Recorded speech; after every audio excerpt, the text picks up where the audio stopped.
কাবিল ইহতিরাম মুহতারামুল মাকাম মুআজ্জাজ মুকাররম সম্মানিত মুসল্লিয়ান ইকরাম, আল্লাহ সুবহানাহু ওয়া তাআলা দরবারে লাখ কোটি শুকর, যে রব্বুল ইজ্জাত আমাদেরকে মহব্বত করে ভালোবেসে দুনিয়ার সমস্ত কাজ থেকে ফারেক করে পবিত্র রবিউল আউয়াল মাসের দ্বিতীয় জুমায় আমাদেরকে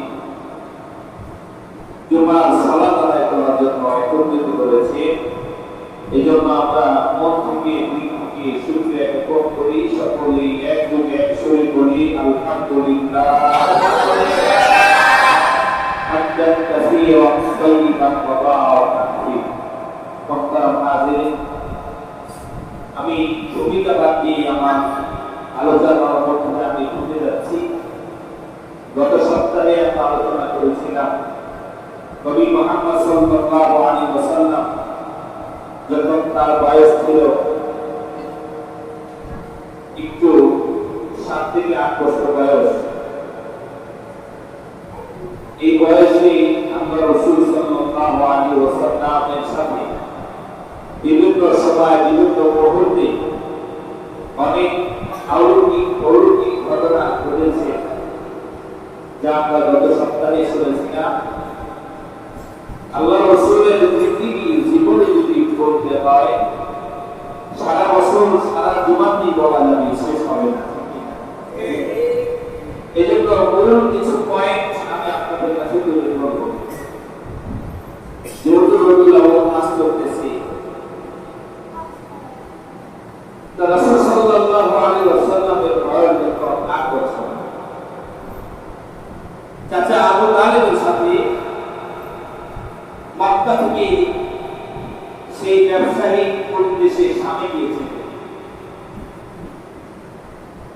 আবু তালিবের সাথে বিশ্বনবী সাইয়্যিদুল মুরসালিন জনাব মুহাম্মদুর রাসূলুল্লাহ সাল্লাল্লাহু আলাইহি ওয়াসাল্লাম তিনিও এই ব্যবসায়িক সফরে ছিলেন। শামে যাওয়ার পর ওই অঞ্চলের বড় বড় পাত্রী যারা ছিলেন, পূর্বের কিতাবের যারা আলেম ছিলেন, এই আলেম নবীজি সাল্লাল্লাহু আলাইহি ওয়াসাল্লামকে দেখা মাত্র চিনে ফেলেছেন এটা কোনো সাধারণ কোনো বালক নয়। এই বালকের চেহারা, এই বালকের চলাফেরা ভবিষ্যৎ নবীর কাছে দিয়েছে।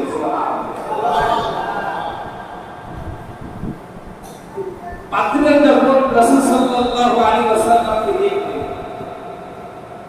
তারা এই জিনিসটাকে স্পষ্ট হওয়ার জন্য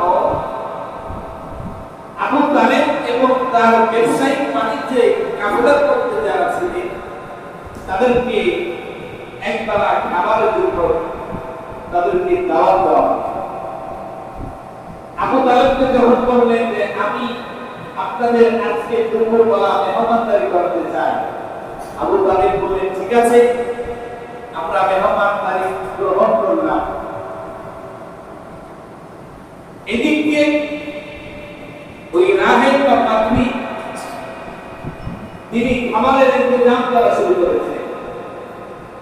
খাবার যখন প্রস্তুত হয়ে গিয়েছে, তখন খাবার পরিবেশন করার জন্য সব মেহমানদেরকে ডাক দিলেন যে এখন খাবার পরিবেশন হবে, আপনারা আপনাদের আসন গ্রহণ করেন। আবু তালেব ওই পাত্রীর কথা মোতাবেক খাবারের জন্য খাবার টেবিলে গেলেন, খাবার জায়গায় গেলেন, দস্তরখানায় গেলেন। যাওয়ার পরে সকলেই উপবিষ্ট বসে আছে, খাবার দিয়ে পরিবেশন করবে, আমরা সবাই খাবার খাবো।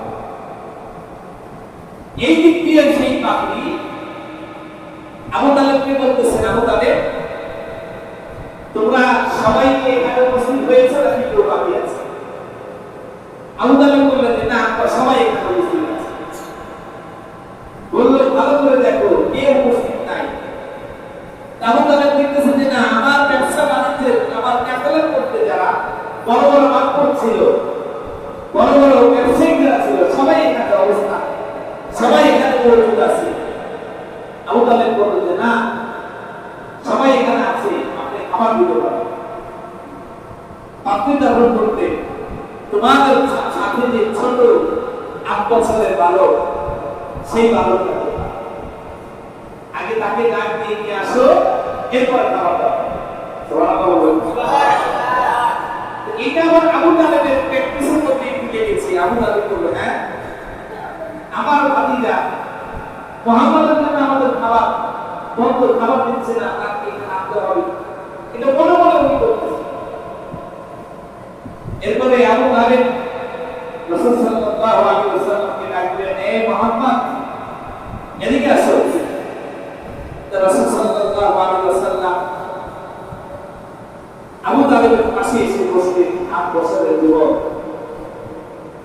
এদিক দিয়ে ওই রাহেব পাপড়ি বলতেছে, আমি তো এই ইন্তজাম করেছি এই বালকের জন্য। সুবহানাল্লাহ। আর তোমরা কারো সেটাই সিদ্ধি খাইতেছো, তোমরা চিন্তা না, তোমরা ভাবতেছো তোমাদেরকে আমরা মেহমানদারি করাচ্ছি না, মেহমানদারি করাচ্ছি হচ্ছে এই তো মুহাম্মদের জন্য। সুবহানাল্লাহ। পাপড়ির মূল উদ্দেশ্য ছিল তাওরাত কিতাবের মধ্যে পাপড়ি যে আলামতগুলো পেয়েছিলেন, নবী মুহাম্মদের যে বৈশিষ্ট্যগুলো পেয়েছিলেন, এই সব বৈশিষ্ট্যগুলো যুবকের চেহারার মধ্যে এসে উঠতেছে। সুবহানাল্লাহ। এক পর্যায়ে পাপড়ি খাবার খাচ্ছে, এই দিক দিয়ে মেহমানও খাবার খাচ্ছে, নবী মুহাম্মদ সাল্লাল্লাহু আলাইহি ওয়াসাল্লাম খাবার খাচ্ছে।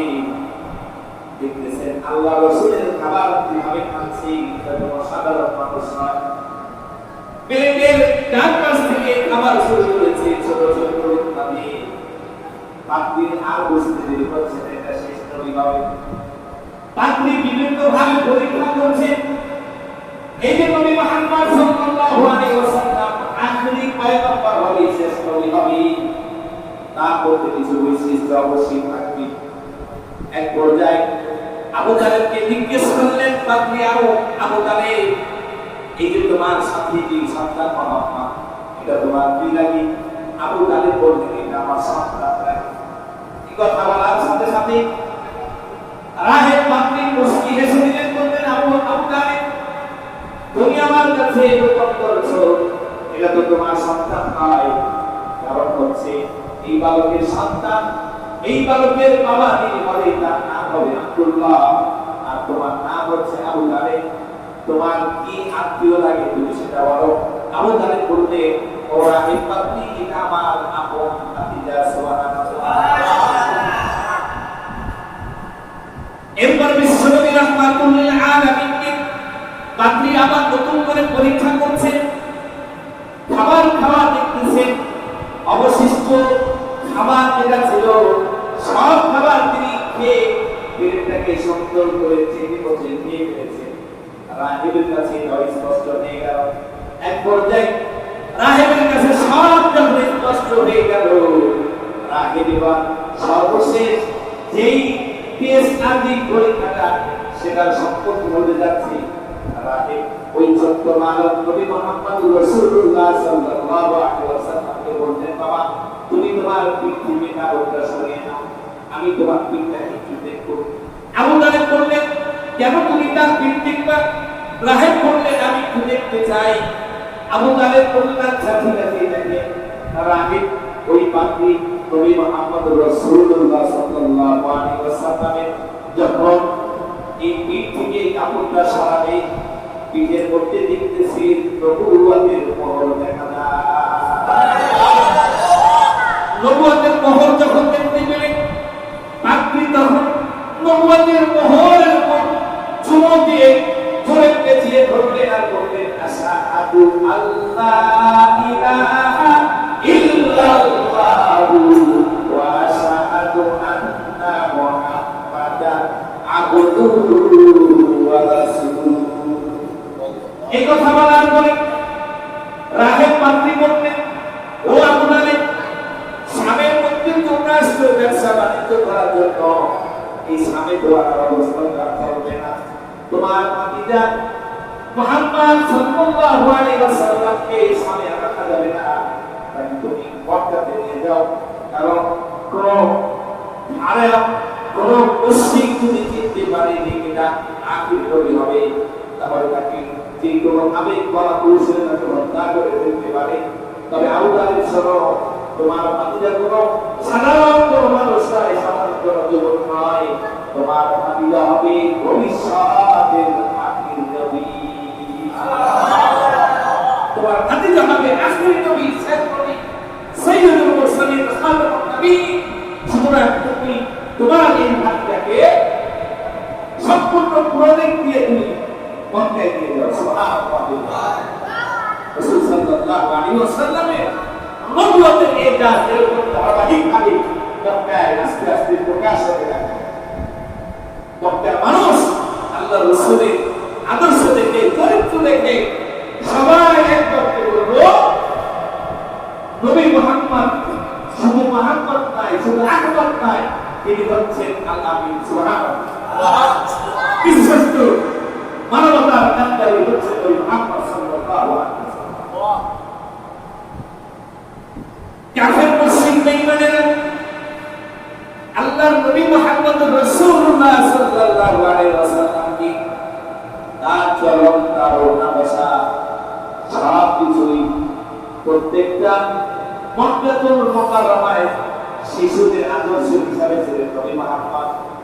সেই কিশোর থেকে নিয়ে প্রবুয়াদের আগ পর্যন্ত মক্কাতুল মুকাররমায় সব মানুষ একযোগে একবারে বললেন, আব্দুল্লাহর ছেলে মুহাম্মদ, তার নাম শুধু মুহাম্মদ নয়, তিনি হচ্ছেন আল আমিন। তিনি হচ্ছেন বিশ্বস্ত, তিনি হচ্ছেন মানবতার কান্ডারি। সুবহানাল্লাহ। ধারাবাহিকভাবে আল্লাহ রাসূল সাল্লাল্লাহু আলাইহি ওয়াসাল্লাম যখন আস্তে আস্তে বড় হতে থাকলেন, মনে হচ্ছে মানুষদেরকে কালিমার দাওয়াত দেওয়ার পূর্বে সব মক্কার কাফেররা রাসূলের সিদ্ধান্তকে গ্রহণ করতে, মুহাম্মদের সিদ্ধান্তকে তারা প্রাধান্য দিবে।